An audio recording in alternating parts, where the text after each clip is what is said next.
এই যে দেখতেছেন, দেখতেই থাকেন, আমরা কিন্তু ঘুরতে যাইতেছি। ফান করলাম। আসলে রাতের বেলা ঘুরতে মজাই লাগে আমার।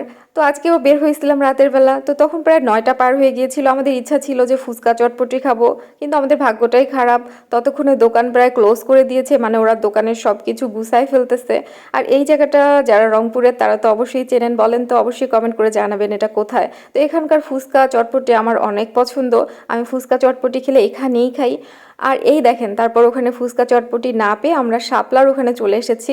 তো এই চাচা হচ্ছে বহু বছর ধরে এখানে শাপলাতে হচ্ছে এইভাবে শিক কাবাব বানায়। তো আমরাও সুন্দর করে 2টা কাবাব অর্ডার করলাম।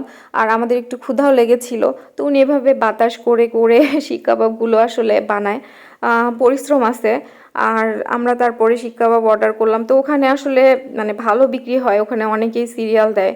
তো আমাদের বানাতে বানাতে অন্যরা চলে আসছে, ওরাও অর্ডার করছে। তো আমরা এরকম 2টো কাবাব অর্ডার করছি। তো উনি বলল যে শুধু কাবাব খাবো না রুটি দিয়ে খাবো, তো আমরা বললাম রুটি দিয়ে। তখন উনি রুটি দুটাও হচ্ছে একটু গরম করে দিল। তো কাবাবের কোয়ান্টিটিটা আসলে একটু কম।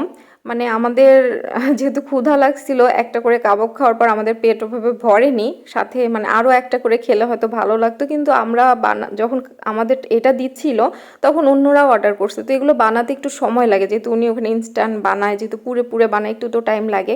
আমাদের আসলে অতক্ষণ ওখানে দাঁড়িয়ে থাকার ধৈর্য হচ্ছিল না। তো আমরা দুজন দুটো এরকম কাবাব নিলাম।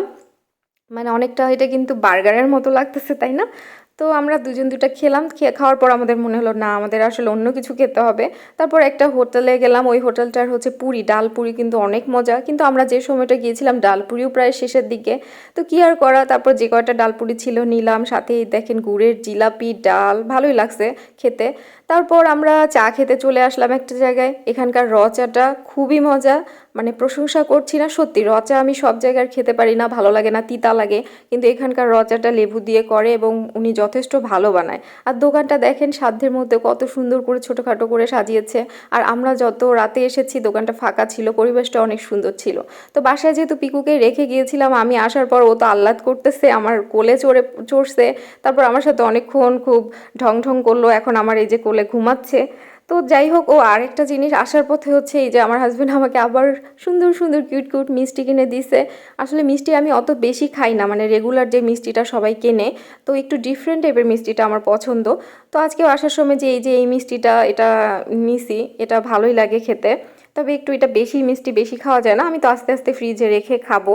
আর তার সাথে আরেকটা মিষ্টি নিয়েছি, ওটাকে হচ্ছে ইলিশের পেটি বলে, ওটা সন্দেশ টাইপের মিষ্টি, ওটা খেতেও কিন্তু অনেক ভালো লাগে। তো তারপর আমার ভিডিওটা আপনাদের কেমন লাগলো, আমার ভিডিওগুলো আসলে আপনাদের কেমন লাগে, অবশ্যই ভিডিওটা ভালো লাগলে একটা লাইক কমেন্ট শেয়ার করবেন।